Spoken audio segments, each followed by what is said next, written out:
भाजपा को वोट मिलने के 4 कारण हैं।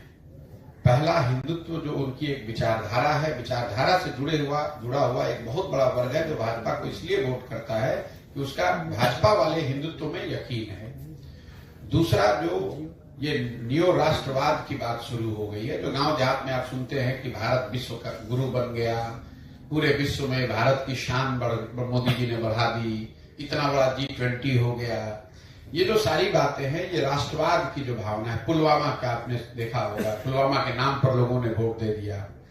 तो दूसरा जो वजह है, बड़ी वजह है कि राष्ट्रवाद की एक भावना को बढ़ाकर उसके आधार पर लोग भाजपा को वोट मिलता है। तीसरा, एक बहुत बड़ी संख्या में लाभार्थी हैं जिनको सरकार की अलग अलग योजनाओं के, चाहे शौचालय का हो, किसान स्वनिधि का हो, घर बनाने का हो, जिसको सीधे सरकार, केंद्र सरकार पैसे भेज रही है। और चौथा, जो बीजेपी का अपना संगठन है, उस संगठन की जो ऑर्गेनाइजेशनल और फाइनेंशियल मसल पावर है। अब आप आरजेडी से अगर चुनाव लड़ रहे हैं तो आप 2-4 करोड़ रुपया पैसा देकर तब आते हैं चुनाव लड़ने, क्योंकि जो पार्टी आपको टिकट देगा वो पैसा लेता है। अगर आप भाजपा से चुनाव लड़ रहे हैं तो भाजपा वो पैसा आपको दे रही है कि भाई आप जाइए और अच्छे से वहां जनसंपर्क कीजिए और चुनाव लड़िए।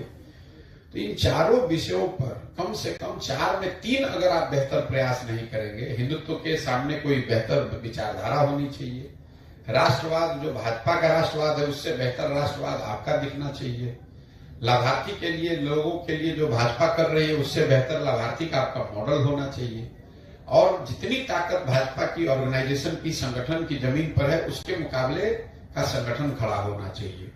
जब तक इन 4 में कम से कम 3 बातों पर आप बेहतर प्रयास नहीं करेंगे तो 10 में 7 बार 8 बार आपको हार का ही सामना करना पड़ेगा।